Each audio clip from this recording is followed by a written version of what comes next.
Yo, what's up, y'all? Happy Friday. Welcome to the Richie Hicks Jr. Sports Podcast. I am your host of the day, Idris Salam, aka Bosco from the Bronx. This is our inaugural college football preview. We've been waiting to do this for a long time, but see, I had to wait to the man in the next office, Richie Hicks. Yo, what's up, man? He said, go ahead, do the green light. We got to get this done, man. So here we are. We're getting ready for tomorrow's game, Saturday, week 5. I don't even count week 0. I don't believe in week 0. But week 5 of the college football season. We got a lot of stuff going on. We're going to talk about the top 5. The top 5 of Georgia, Michigan, Texas. Ooh, they got the Red River rivalry. Ohio State and the Florida State Seminoles, number 5 in the nation, high ranking, but can they maintain that ranking? Been a long time since they ranked that high and maintained it. But we're gonna see what happened this week. They got a pretty easy game, but nothing's easy in college football. Let's go to the first game. Ooh, look what we got here. We got the Georgia Bulldogs. How about them dogs? Ain't that how they say it in Atlanta? I'm not trying to diss anybody. I love my Georgia fan. But they got the number 20 Kentucky Wildcats down in Lexington. Georgia's looking to repeat this year. Something that hasn't been done in quite a long time. But they haven't looked particularly well early in games, and their schedule has been a little soft with games against UAB, University of Tennessee Martin, and Ball State. But they the dogs. They've been handling business en route to a 5-0 record. They pour it on when they have to. This week, they take on number 20 Kentucky. And the Wildcats look pretty good as they do early in most seasons. And they looking pretty good. Like, wait a minute. But hey, whoa. Kentucky's a basketball school, right? John Calipari. But now, over the last 2 years, they've been playing some football down there in that Bluegrass State. Down in Lexington. Respectful 5-0. They're looking to upset the Bulldogs. Don't sleep on them. Keep in mind, this is the SEC. Anything can happen. And the gap of the ACC teams have closed considerably. And considering they're playing at Kentucky in Lexington, Georgia better come ready to play. I'm going with Kentucky, though, in an upset, in a high-scoring game. It's not that I don't have faith in Georgia, but Stetson Bennett is not playing. And the games against South Carolina and Auburn, they have not looked particularly well. So I'm going to go with Kentucky. 37-31. Upset, yes. Yes, we got the boys from the big house. And if you don't know, Keith Jackson, rest in peace, oh, Nelly, coined the phrase the big house. They're going to Minnesota to play the Golden Gophers. Let me get this out the way before I go any further about Michigan. And I don't mean any disrespect toward the Michigan Wolverine. My brother's a Michigan Wolverine fan. One of my closest friends on the ATL, Big L Lamont, he's a Michigan Wolverine fan. But let's be honest, y'all. They probably had one of the most sweetest cupcake schedules a bakery can cook up for any of the top 10 teams. That schedule's so sweet. I wanted one of the cupcakes. But with that, they've handled their business. But East Carolina, UNLV, Bowling Green, Rutgers, and Nebraska Cornhuskers are not teams you want to write home to mama about and say, look, Ma, look who we beat. No.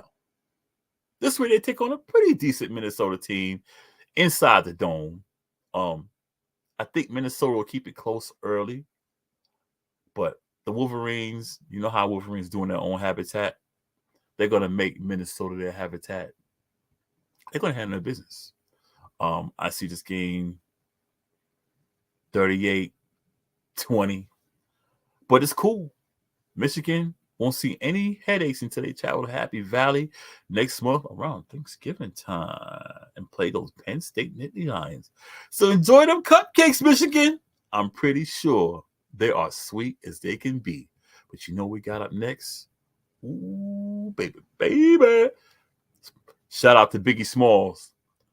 We got the 31st edition of the Red River Rivalry, and guess what? It's going to be lit. Coach Sarkisian has Texas looking like they are back, and I believe they're back. Quarterback Quinn Evers looking good. Last year was a rough year, but he's back this year looking good. Oklahoma looks like Oklahoma. I feel their ranking is a little bit low. We're going to talk about that a little later. but I think they should be in the top 10. I'm just saying. But they got a defense this year. Ooh, that's something they've lacked over the last umpteen years. I can't even put a number on it. Bob Stoops, Lincoln Riley, they'll put 50 points on you in a blink of an eye under those previous two coaches. But they'll give up 52. And when I say 50, I don't mean 50, comma, 2. I mean 52, the number 52, 5, 2. But Brett Venables, he has a new culture down there. And being Oklahoma has an explosive offense backed by that defense. Problems for Quinn Evers could be waiting for him. But it's cool. I'm not going to act like Texas doesn't have an explosive offense themselves. And again, this is the Red River rivalry. Things are different in this game. Texas is coming. In fact, Texas is here. Texas is back. And they're playing in Texas, of course. So let me let y'all know right now, if the devil is down in Georgia, you better get him on that phone and tell him this hell down there in Texas. The Red River rivalry is on. The Ohio State University, the Buckeyes, Columbus boys, taking on the Maryland Terrapins. I never understood why Maryland moved to the. Well, I know why, but I think it was a bad decision. You're going up there to play Michigan, Ohio State, and all these other teams, Iowa, and now more teams are joining the Big Ten, which you didn't know when you joined the Big Ten, but now you do. I don't see any titles coming to you in football. I think I'd rather go to Ohio State and Michigan than go to Maryland. No disrespect towards Maryland, but come on. Ohio State and Michigan in football? Yeah. You got a better chance in basketball, but then again, Ohio State got a pretty damn good basketball team, and Michigan doesn't look like they're that bad themselves. But anyway, they're playing at the Horseshoe. Quarterback Kyle McCord will have a fresh and fit Marvin Harrison to throw to this week. McCord has completed 65.5 of his passes, 74 of 113 for 1,055 yards and 6 touchdowns. 6 touchdowns. My bad. I'm thinking ahead of my 6 touchdowns and 1 interception. I'm going from the head, y'all. That's how I do. But with Marvin Harrison returning, that rushing game for Ohio State is going to pick up. But they're going to be tested. And I'm talking about the Ohio State defense. Because the Maryland Terrapins can put points on the board. They've had an easy schedule, too, en route to a 5-0 record. And you know they live by Tua Tagovailoa's little brother, 50. You said Tua Tagovailoa. Ooh, I said both their names. I always have a hard time saying the last names, but I did it this time. 11 of 169, 1,464 yards, 13 touchdowns, 3 picks. Career 67.5% passer. And just like his brother, the guy got an arm like a missile. He's gotten better each year. Like I said, 50th center. He's gotten better under center. And he's definitely going to challenge that Ohio State defense early and often. But they're playing at the shoe, and that place is loud. They'll be rocking. The seats will be trembling, all that stuff. And the Buckeyes don't lose many games at the shoe. Ohio State's coming off a bye. A bye where they had a hard-fought win at Notre Dame. So they'll be well-rested and be ready to roll come Saturday. Close game early. Tua may get his yards. He might put some points on the board. But Ohio State's going to pound that ball. And like I said, now that Marvin Harris Jr. is back, might be a lot on that untested Maryland defense. But let's talk about them choppers now. Florida State Seminoles, number 5 in the nation, taking on the Virginia Tech Hokies. You know, this used to be a real good rivalry. But now it's just a game. Virginia Tech has gone down, and Florida State has been slowly building themselves back. I'm going to be short and sweet with this. I don't see much of a game. I really don't. I think Virginia Tech's defense is okay, but not enough to deal with Florida State. But one thing I will say, I like Florida State's quarterback, Jordan Travis. Whoever is teaching this kid quarterback mechanics is teaching them the old school way. I noticed he actually plays under center. He drops back, those. Ooh, see that? He throws that shoulder. Ooh, that felt so good. Mm. He throws that shoulder fake. Reminds me of Peyton Manning. No, I'm not saying he's Peyton Manning. But you know how Peyton used to get the ball on the center, come back, fake it, freeze the defense, hit Marvin Harrison for I don't know how many yards. I just know Marvin Harrison is still running at Jordan Travis. I just, all I see quarterbacks doing is, and then you wonder why when they get to the NFL, they can't read, they can't do this, can't do that. You got to teach these kids mechanics. Now, I've never been a coach. I played football. I played quarterback. I played running back. I played safety. I played corner. They had me everywhere because of my speed. I ended up being a quarterback. I like playing under center because I can throw the fakes better. Because when you throw the shotgun, you can fake, but the RPO, it can be red. If you got a guy on the line that can be like, okay, I'm gonna jump the snap count. But I was just a player. I was never a coach, so it's a different mindset. I just think quarterbacks should learn how to play under center because that way the quarterback can read them, but you can't read that. You don't know what that guy's going to do because you don't see the ball. You don't see his body movements. You just don't. I don't know. Anyway, 10 touchdowns and 1 interception for Jordan Travis. I think he's going to light up that defense of Virginia Tech. It's not going to be much of a game. Let me talk a little about the rankings. I'm going to be brief on this also. I think Oklahoma should be in the top 10, if not at the lowest, number 10. I think Notre Dame should be ranked a step higher than Alabama based on competition and how they looked on the field. And I'm not a Notre Dame fan, at least. But you got to move them above Alabama. Number 11, make Alabama number 12. That's just my opinion. But I think regardless of those two, I think Oklahoma should be in the top 10 based on competition, based on how they perform. You know, and with this game, the Red River rivalry, it's a shame that one of the teams, Texas and Oklahoma, one of them have to lose and they'll lose their ranking. But it's college sports. Now, what I want to talk on is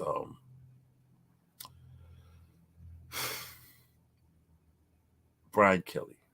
I'm a diehard LSU Tiger fan. Diehard. People say, I thought you were for Syracuse. Syracuse is New York. You know, I support them.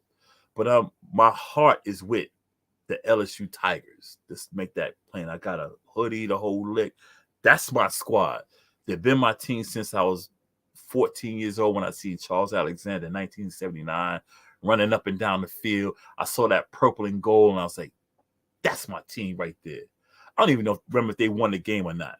But that was my squad. I used to watch LSU, USC, Arizona State when they were good, UCLA, all these teams, you know, the Big Ten. That's when they had the Rose Bowl with Michigan playing the best. I mean, the Big Ten playing the best of the Pac-12. The Southwest Conference, which had Texas, Texas A&M, Texas Tech, and a lot of teams that are in the SEC were in the Southwest Conference until they just basically dissolved and those teams went to the SEC. But with Brian Kelly, I was never a fan of him. Never a fan of him. I didn't like the way he left Cincinnati and he left Marcus Gilliard and that team basically to fend for themselves in a bowl game that they got smashed because Brian Kelly jumped to Notre Dame. So that left a bad taste in my mouth because I like that Cincinnati squad. I've never been a fan of Notre Dame. And they hyped this man up to be this great coach. But at Notre Dame, he underachieved. The team underachieved. They would go undefeated through the season, but as soon as they went up against someone with some muscle, they got smashed. They never had a defense or whatsoever. It was just offense, and it was one-dimensional, blah, blah, blah. When we hired him, I'm not going to say, okay, when LSU hired him, I didn't like it. Shout out to my girls, Samika and Michaela Weber, diehard LSU fans. They live down there in Baton Rouge, Shouts out to them. But I was never a fan. I was like, I didn't like this hire because I knew his history. I did not like this hire. But like with any coach, I said to myself, I'm going to roll with him because he's the coach, And last year, I didn't expect much because a lot of players got out of there. They didn't want to work. They didn't be players under him, So he had to go with what he had. He brought a few players in, but it's about that continuity. It's about, it's about the team knowing each other, being able to play with each other. So he basically went butt naked down there. And excuse me, we had a pretty good season, considering. We beat Alabama, which is probably our biggest win. We got to a bowl game. Everything was great. It left us with optimism for this season. Like, okay, he did this with what he had. Next year, we should be able to compete. Even if we don't win a national title, we should be good enough to make the playoff.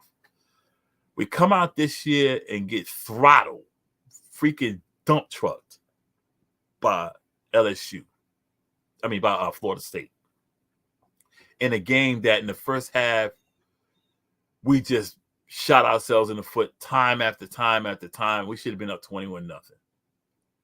Second half, Florida State said, okay, we gave y'all a chance. Now we're going to have to put y'all to bed. And they did. Shouts out to Florida State. They beat our ass. We started winning. Great. We go up against Arkansas. Arkansas team we're supposed to run off the planet. We got to beat them by a field goal. And it was hard to set up for that drive. Arkansas gave us a run. Arkansas is a decent team, but still, come on now. We got freaking Brian Kelly, a seasoned coach who's been there. But we kicking field goals against Arkansas. Then turn around Ole Miss. We lose at Ole Miss. And I'm back to feeling like this is why I did not want to hire this guy. Where in the hell is our defense? This is something he didn't have for this previous style. Where the hell is our defense? Coach O. Gravel voice himself. Coach Orgeron. Defensive coach. He got us to a championship undefeated with Joe Burrow and Jamar Chase. Bam, Stingley. Next year, we have a bad year. We have injuries. Everything you can name happened to our team. They get rid of him. They bring in Brian Kelly. I roll with my LSU Tigers. I bleed purple and shine the gold. That's my squad. And I'm going to support them. And I want Brian Kelly to pick this team up and change the culture. But he got one more year. He got to go. Period. 3 years is enough. You can't do something in 3 years. You got to go. And I know it's college football players come and go. But look, you walked in here with this bravado like you're going to do this and do that. And you look worse than Coach Orgeron had. Coach Orgeron had. And Coach Orgeron was playing with a bunch of mass unit players. Guys that couldn't stay healthy. So I don't want to hear the nonsense. You got to get your job. You got to get the job done, Brian Kelly. And for the last one this is my Idrisism, Coach Prime.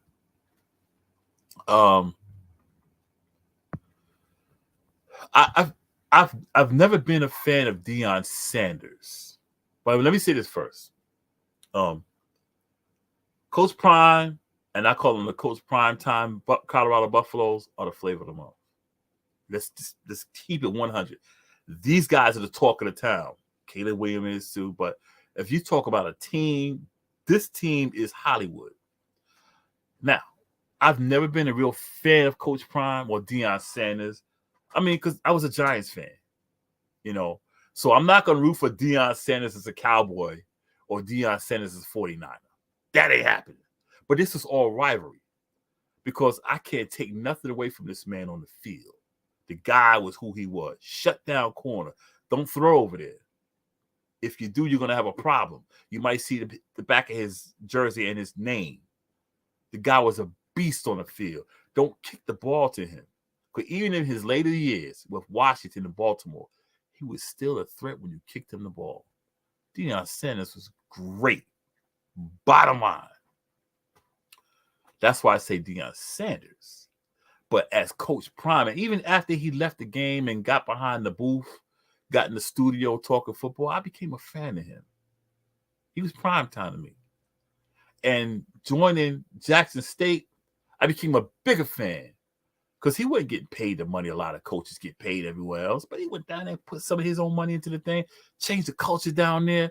He brought the publicity back to the HBCUs, which everybody knows the HBCUs used to be some of the most proudest colleges out there before, we'll call it colonization. But he brought attention down there. He made something out of that, out of the whole joint, everything.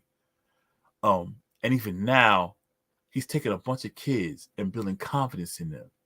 Some will call it arrogance. Some will call it bravado. Some would say he's doing it for himself. You might be right on all three accounts. You may be. But these are kids who came from HBCUs. Even some of the kids that were at Colorado who were there and said, I guess I'll just finish my college career here and we'll just be a bad team. But he took these kids, all of them, black and white, Latino, whatever.